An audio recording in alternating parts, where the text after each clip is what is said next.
Bom dia, galerinha! E aí, tudo bem com vocês? Bom, hoje veio a matéria nova, tão esperada, as vozes verbais, conforme nós conversamos nas últimas aulas, tá? Mas aí vocês me perguntaram, Paula, o que são vozes verbais? O verbo fala mais ou menos isso, tá? O verbo vai falar para você quem está praticando aquela ação, tá? Então é isso. Isso que é a voz verbal, é o verbo falar, né? Se ele está praticando ou se ele está recebendo, né? Quem está praticando e quem está recebendo a ação. Se é o sujeito que praticou a ação, se esse sujeito recebeu a ação e aí quem pratica é o agente da passiva, enfim. Então é isso que nós vamos ver na nossa aula de hoje. Presta atenção, ó. Então vamos lá, vozes verbais. Elas indicam se o sujeito, Paula, o que é sujeito? Gente, sujeito é quem pratica a ação dentro de uma oração. Como assim, ó? Paula está gravando a aula. Quem que está gravando? A Paula. Eu sou o sujeito desta oração, tá? E neste exemplo que eu dei, Paula está gravando a aula, eu também sou, então, um sujeito que pratica a ação. Então, está na voz ativa esse exemplo que eu dei para você, tá? Então, se esse sujeito, ele é agente, ele é ativo, ele é esse que eu acabei de dar como exemplo, ou se ele é um sujeito paciente, que apenas recebe essa ação, tá? Que sofre essa ação. Como assim? Vamos pensar quando você vai ao médico. Então, no caso, você é o paciente. É você quem dá as ordens ou é o médico quem fala para você o que você tem que fazer? É o médico, não é? Escutei você responder aí. Então, o médico vai falar para você se você vai tomar remédio, se você vai fazer repouso, se você vai ter que fazer exame, se você vai ter que tomar injeção, enfim. E você, como paciente, apenas escuta, recebe aquelas informações que o médico está passando para você. É exatamente isso que um sujeito paciente faz. Recebe as informações, ok? Então vamos lá, ó. Eu quero saber então quem está praticando e quem está recebendo ou sofrendo, que aqui no caso são sinônimos, não é sofrência, tá, gente? Sofrendo a ação, ok? Recebendo a ação. Então vamos lá. Nós temos 3 vozes verbais diferentes. A mais comum, a voz ativa, tá? Como o próprio nome já diz, ela é abreviada como VA, tá? Voz ativa. O próprio nome já diz, o sujeito pratica essa ação, é ele quem faz aquilo que o verbo está dizendo. Então, no primeiro exemplo que eu dei para vocês, Paula está gravando a aula. Quem que está gravando? A Paula, que é o sujeito. Ela está praticando a ação de gravar a aula, tá? Você está assistindo a aula. Você, que é o sujeito, está praticando a ação de assistir a esta aula, ok? Então, olha o nosso exemplo. Pedro Sábio comprou um headset. Então, olha só o que eu tenho aqui. Ele comprou, ele praticou a ação de comprar. Então, ele, como sujeito, praticou a ação proposta pelo verbo, que era comprar, ok? Então, aqui eu digo que eu tenho uma voz ativa, o sujeito praticando a ação proposta pelo verbo, tá?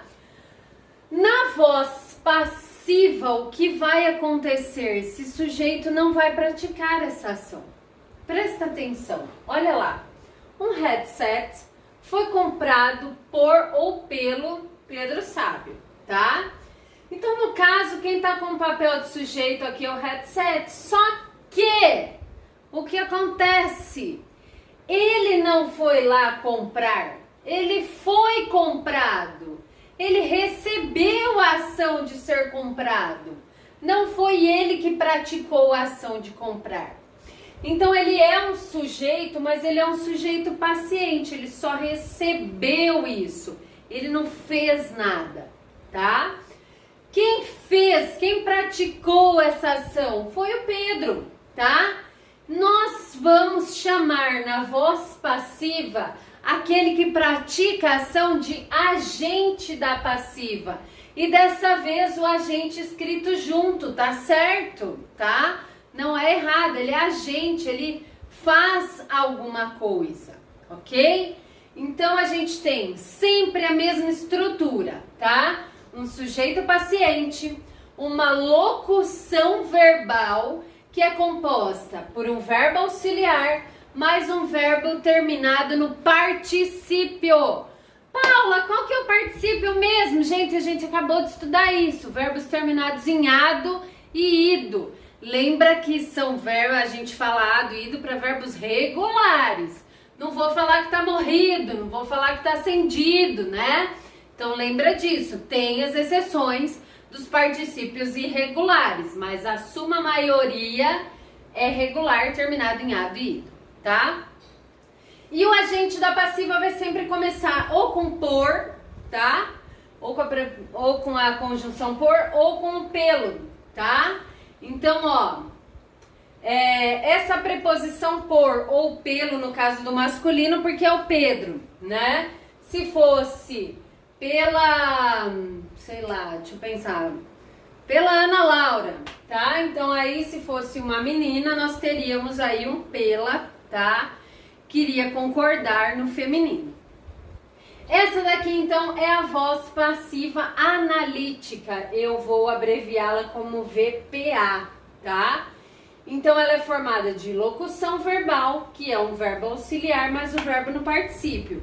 E o sujeito que não pratica ação, que recebe essa ação, tá? Mas eu tenho outro tipo de voz passiva. Eu tenho uma voz passiva mais curtinha, mais enxuta, tá? Olha só um exemplo do particípio irregular. O enxuta, porque eu não poderia falar enxugada, que terminaria em ada, tá? Então ele tem as suas exceções. Olha lá. Sintético, gente, sintético, menorzinho, tá?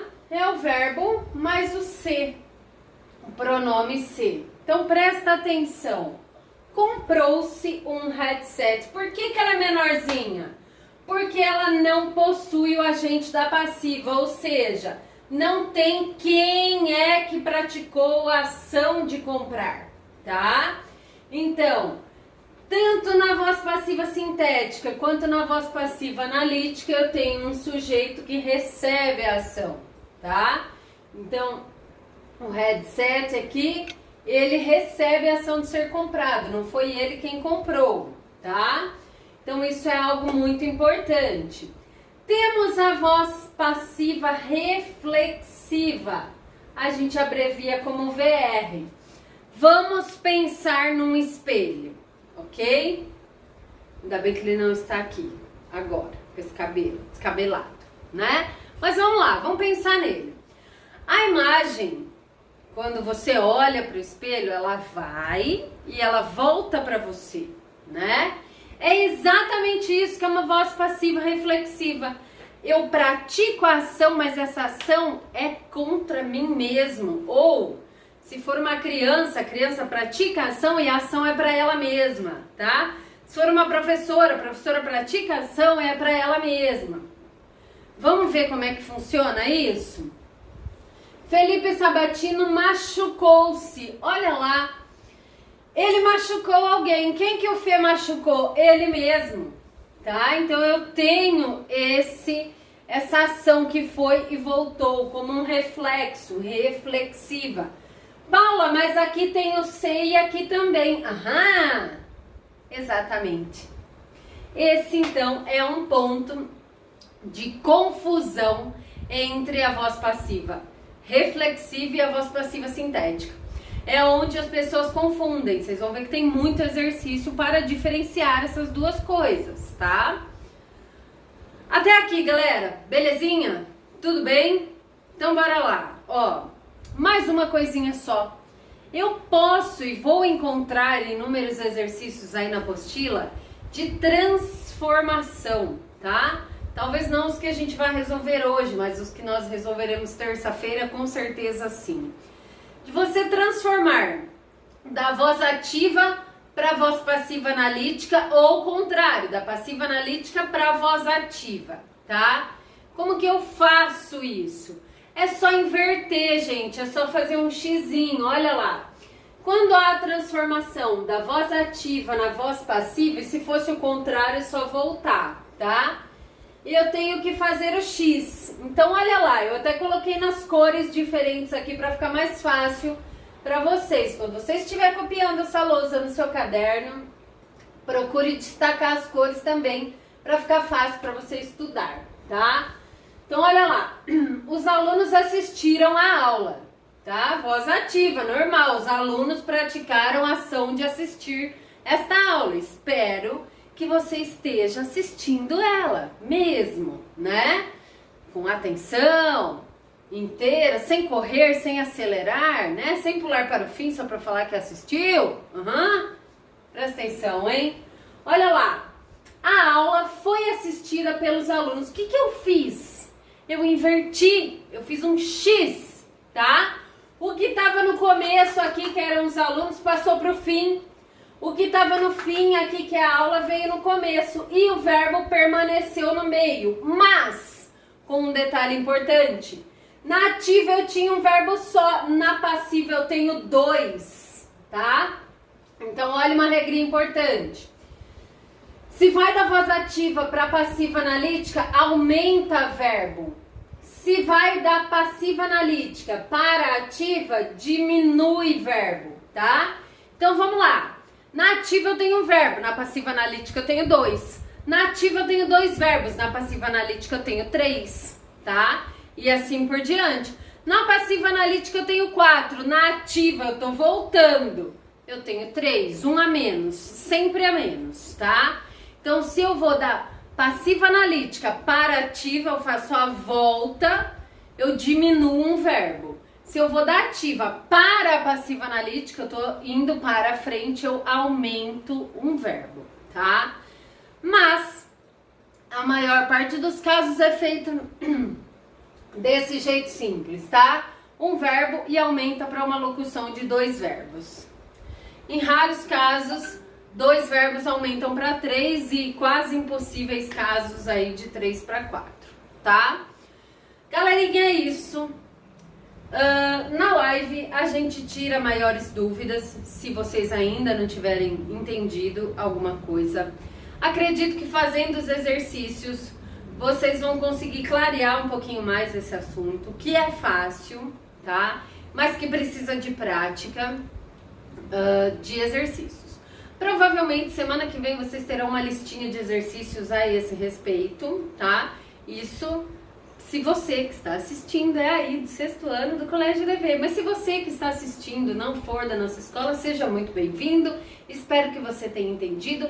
Pratique muitos exercícios sobre esse assunto, porque ele é fácil e cai muito nos vestibulares, pelo menos no formato em que ele está até agora. Belezinha? Beijo, galera. Fui!